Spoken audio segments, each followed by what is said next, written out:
नमस्कार, Aryan homeopathic academy India में आपका स्वागत है। मैं हूं डॉक्टर आर्यन। हैनीमैन की लाइफ और वर्क के बारे में हम एक नई श्रृंखला जोड़ते हैं।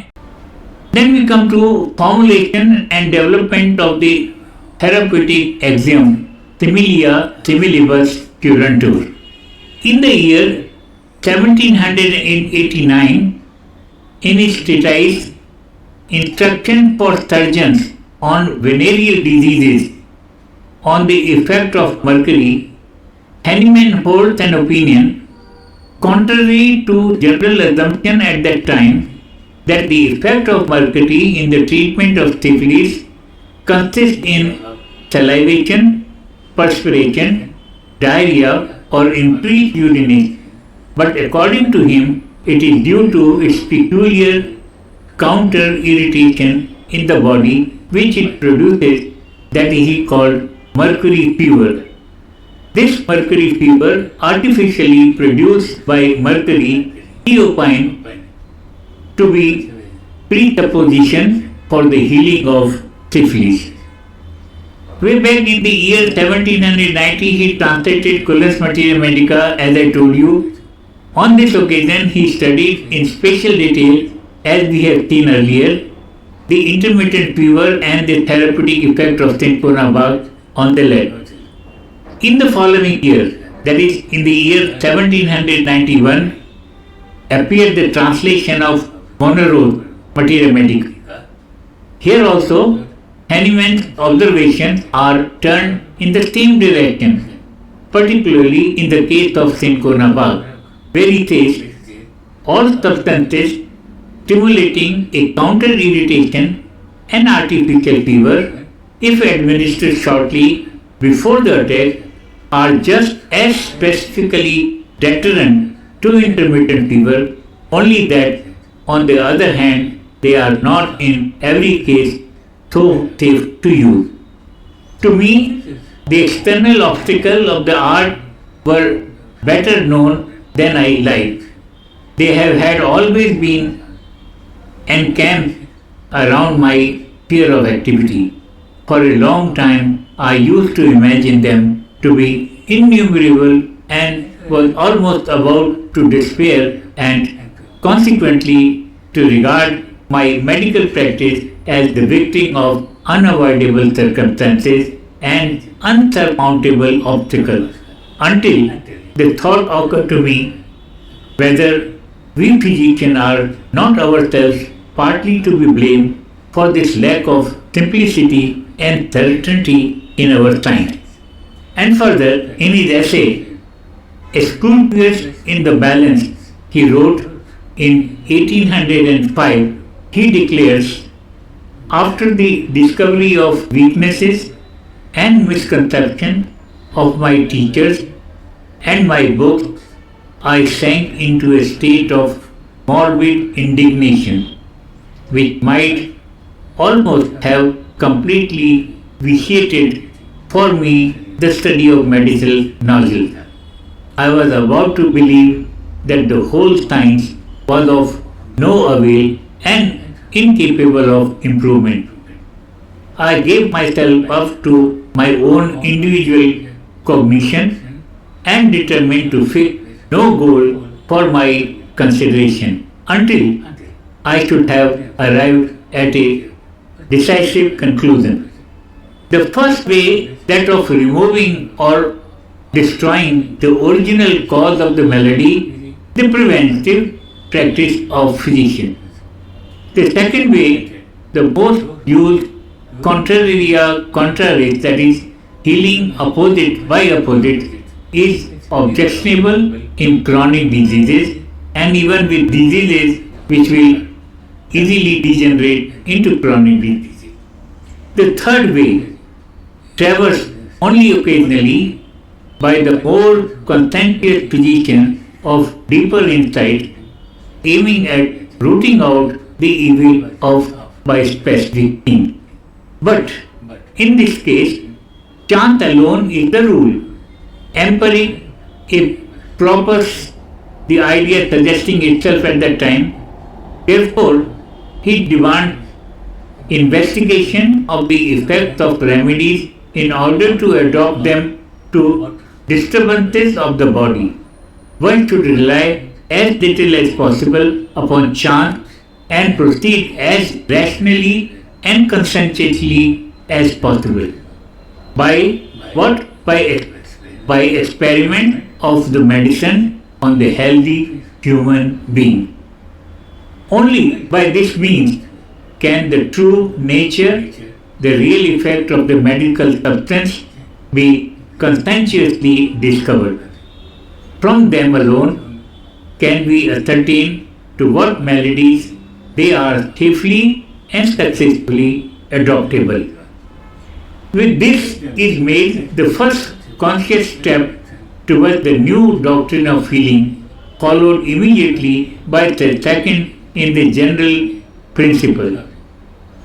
Every effective remedy incites in the human body a kind of illness peculiar to itself. The more peculiar, the more marked, and the more acute according as the medicine is, the more effective. And Hahnemann quoted number of medicine he tested. Therefore, thus the year of 1796 is the year of birth of homeopathy. The word homeopathy, which Hahnemann coined and used, was an artificially formed technical term, not very fortunately constructed from the point of view of philology. It is composed of two words. Homeos means similar and pathos means disease. There is in word itself no definite suggestion of curing diseases with remedies which are adopted to produce the similar symptoms. One has to understand it in the sense that remedies producing certain symptoms of disease in the healthy body, cure of natural disease presenting similar symptoms. Hahnemann purposely set down his principle in contrast to contraria contraris, which was the only therapeutic method obtaining at that time, and which he therefore named allopathy. In their case, it was only an incidental recognition of knowledge, which they did not exploit systematically.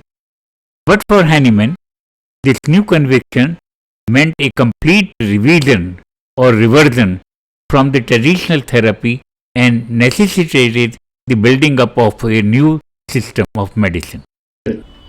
Hahnemann purposely set down his principle in contrast to contrariety.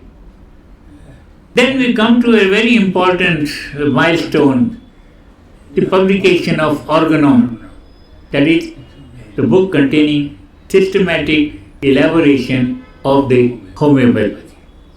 Sir John in Torgo in 1805, generally speaking, this restless man's busy life now enters a more settled period. Here he remained until 1811. Here he had discovered his new remedial axiom and made it public. He had now to test it on the patient, to defend it against all attacks, and above all to elaborate it with scientifically accurate details.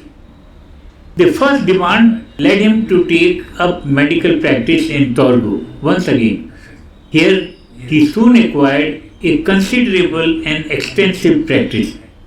In 1806, he also completed his translation work of Heller's Materia Medica from French to German, the work containing 462 plants and their applicability. The therapy of experience, that is homeopathy, established had following salient features. They were: 1. The curative art is a science of experience. It is occupied with the annihilation of the disease by helpful remedies. 2. The knowledge of disease, the knowledge of the helpful remedies, and the knowledge of their application form the art of healing. The third point which he elaborated said, even though we may not be able to discover the internal bodily changes underlying the disease, yet a survey of their external causes is of same avail. Next he says, no change takes place without cause. Diseases must have their causes of origin, however much they remain hidden from us in most of the cases. And lastly he says, the internal nature of every disease, of every individual case of disease, is expressed by the existing symptoms, as far as it behoves us to know for purpose of curing. Then he says, the remedy must be tested on the healthy person. Remedies show most clearly the nature of their power for disease and their absolutely real effect on the healthy human body if each one is taken alone and unmixed. We should then make accurate notes of the events which happen and how they happen and discount carefully all the auxiliary factors that influence the effect. Thus will be obtained the pure result of the nature of the disease which every one of these medicinal substances is capable by itself to produce in the human body. Only one simple medicine is necessary and never a mixture of medicine. The repetition of doses and the necessity of greatly diluting the medicines are discussed by Hahnemann, who concludes with a reminder of the significance of dieting. He further states that many things are considered to be useless, injurious, destructive, dangerous, and prejudicial to man, which are later found to be useful, beneficent, and indispensable. Sapere audi, have the courage of your conviction, dare to be wise. This quotation from Holt's, used here for the first time by Hahnemann, pleased him so much that he adopted it in the later edition of the Organon as its motto. In the next year, that is 1807, Hahnemann published the essay entitled Indications of Homeopathic Employment of Medicine in Ordinary Practice in the Hufeland Journal. In 1809, he wrote yet another essay on the values of speculative system of medicine, especially in connection with the various systems of practice. The research work of the Torgau period was crowned by the most important work of his life, the Organon of Rational Healing.